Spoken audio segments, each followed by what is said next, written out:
আসসালামু আলাইকুম। মির তৌফিক হোসেন স্বাগত জানাচ্ছি এনটিভি দেশের খবরে। ক্রাউন 7 শিরোনাম দেখছিলেন, এবার বলছি পুরো খবর। দেশের প্রথম সমুদ্রপথে ফেরি সার্ভিস চট্টগ্রাম সন্দ্বীপ ফেরি চলাচল উদ্বোধন করে প্রধান উপদেষ্টা অধ্যাপক মোহাম্মদ ইউনূস বলেছেন, ৫ বছরেও যে কাজ হয়নি এখন তা খুবই কম সময়ে সম্ভব হয়েছে। সকালে চট্টগ্রামের সীতাকুণ্ড উপজেলার বাঁশবাড়িয়া ফেরিঘাট থেকে আনুষ্ঠানিকভাবে প্রথম ফেরি ছেড়ে যায় সন্দ্বীপের গুপ্তছড়ার উদ্দেশ্যে।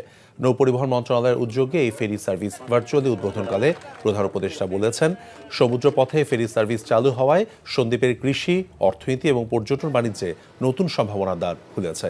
এ সময় রেমিটেন্স যোদ্ধাদের অবদানের কথা উল্লেখ করে ডক্টর ইউনূস বলেছেন, দেশের উন্নয়নে সম্মিলিতভাবে কাজ করলে বাংলাদেশ এগিয়ে যাবে। বক্তব্যে চট্টগ্রাম সহ দেশবাসীকে ঈদের অগ্রিম শুভেচ্ছা জানান তিনি। একই সময় উদ্বোধন করা হয়েছে সন্দ্বীপের সাথে ঢাকা এবং চট্টগ্রামের বাস সার্ভিসও।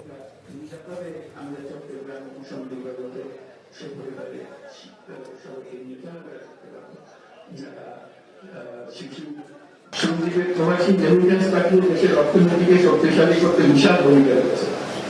আমি আপনাদের প্রত্যেকে নিজ নিজ উপজেলা উন্নয়নে কাজ করার আহ্বান জানাচ্ছি। ৫০ বছরেও যে কাজ হয়নি আজকে সেটি খুব কম সময়ে সম্পন্ন করেছেন তারা।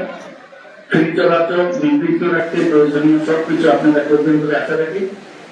এইভাবে ভারসাম্যপূর্ণ উন্নয়নের মাধ্যমে সম্মিলিতভাবে বাংলাদেশ এগিয়ে যাবে এবং সন্দ্বীপ এই অগ্রযাত্রায় নেতৃত্ব দেবে, সেটাই হলো কথা।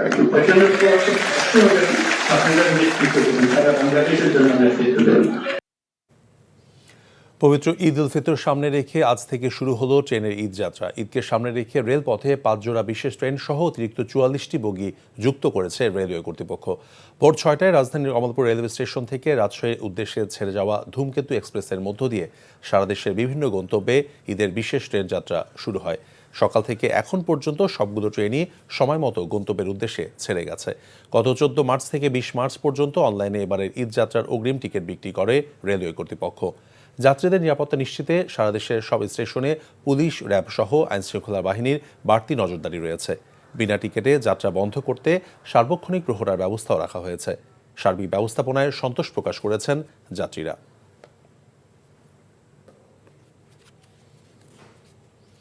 আগামীর বাংলাদেশে কোনো দলের নাম দেখে বা মার্কা দেখে ভোট না দেওয়ার আহ্বান জানিয়েছেন জাতীয় নাগরিক পার্টির উত্তরাঞ্চলের মুখ্য সংগঠক শারজিস আলম।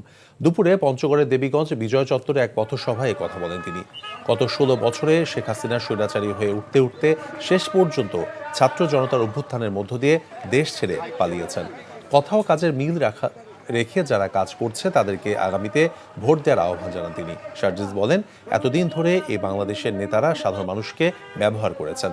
বাংলাদেশের সিস্টেমে যে অন্যায়, অত্যাচার, জুলুম, চাঁদাবাজি, সিন্ডিকেট, এগুলোর বিরুদ্ধে জাতীয় নাগরিক পার্টি এনসিপি সর্বদা প্রতিরোধ করে তুলবে।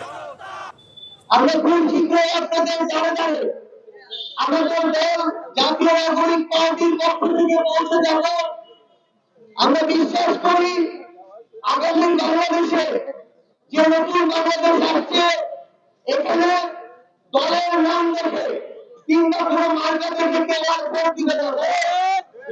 কোন লোকটা কেমন, কে কেমন কাজ করছে, কার কথার সাথে কাজের মিল কেমন, এই জিনিসগুলো দেখে আগামী বাংলাদেশের মানুষ বিভিন্ন দলে ভোট দিবে।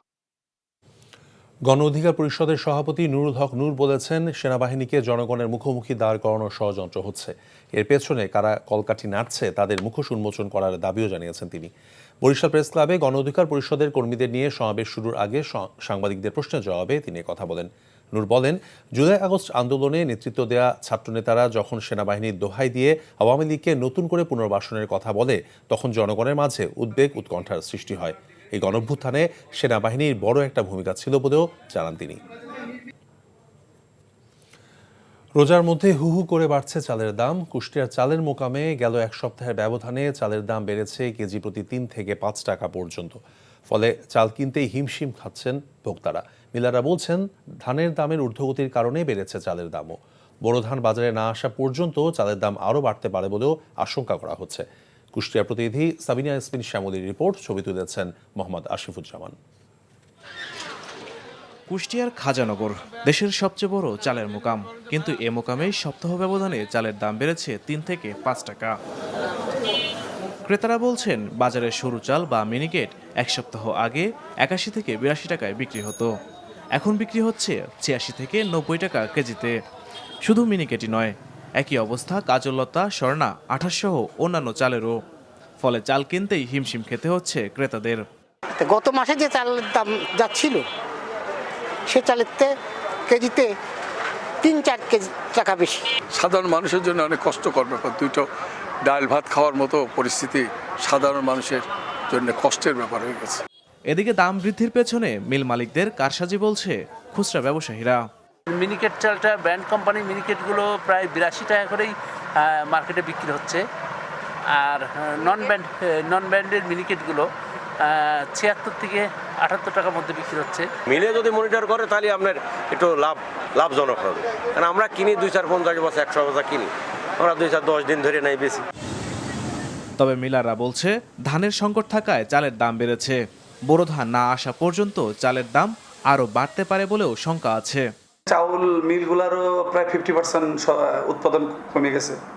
মিল মালিকদের কাছে ধানও নাই। 5% থেকে 10% ধান মানুষ বাজারে কিনছে। সেক্ষেত্রে চালের বাজার কমার তো কোনো সম্ভাবনা আছে বলে আমার মনে হয় না। তবে সরকারের দ্রুত সরু চাউল আমদানির ব্যাপারে ব্যাপক সিদ্ধান্ত নেওয়া উচিত বলে আমি মনে করি। চালসহ নিত্য প্রয়োজনীয় দ্রব্যের দাম নিয়ন্ত্রণে রাখতে নিয়মিত বাজার তদারকি করা হচ্ছে বলে জানান জেলা প্রশাসক। বাজার মনিটরিংয়ের জন্য আমাদের অসংখ্য চোখ আমাদের বাজারকে দেখছে। আমাদের ভোক্তা অধিকার থেকে শুরু করে অন্যান্য ডিপার্টমেন্ট, আমাদের এক্সিকিউটিভ ম্যাজিস্ট্রেটরা, উপজেলা নির্বাহী অফিসার, এসি ল্যান্ড। চালের বাজার নিয়ন্ত্রণে কঠোর পদক্ষেপ নেবে প্রশাসন, এমনটাই প্রত্যাশা ভোক্তাদের। NTV news desk. চট্টগ্রামে বিয়ে করতে বলায় প্রেমিকাকে হত্যার পর লাশ বস্তাবন্দি করে ফেলে দিয়েও রেহাই পায়নি নয়ন বড়ুয়া নামে একজন খুনি। এ হত্যা মামলার রহস্য উদ্ঘাটন করেছে police bureau of investigation PBI. গত ২২ মার্চ চট্টগ্রামে লালখান বাজার এলাকায় ফ্লাইওভারের নিচ থেকে বস্তাবন্দি তরুণীর লাশ উদ্ধার করে পুলিশ। এই ঘটনা তদন্ত করতে গিয়ে চট্টগ্রামের মোহরা এলাকা থেকে নয়ন বড়ুয়া নামের একজন যুবককে আসামি হিসেবে গ্রেফতার করে পিবিআই। আটককৃত আসামি ঘটনার সত্যতা স্বীকার করেছে বলেও জানিয়েছে পুলিশ।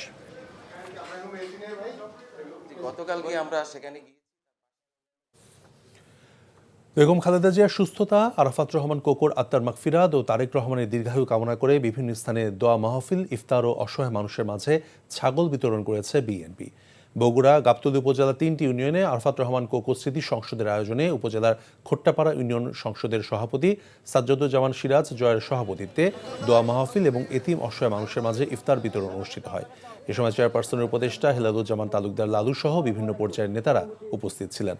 জুলাই গণঅভ্যুত্থানে আহতদের স্মরণে সিরাজগঞ্জ আর্মি ক্যাম্পে দোয়া ও ইফতার মাহফিল অনুষ্ঠিত হয়েছে।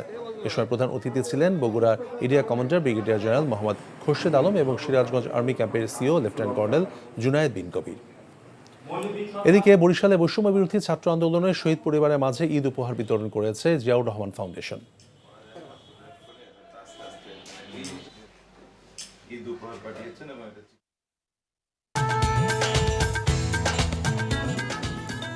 এই ছিল দেশের খবরে।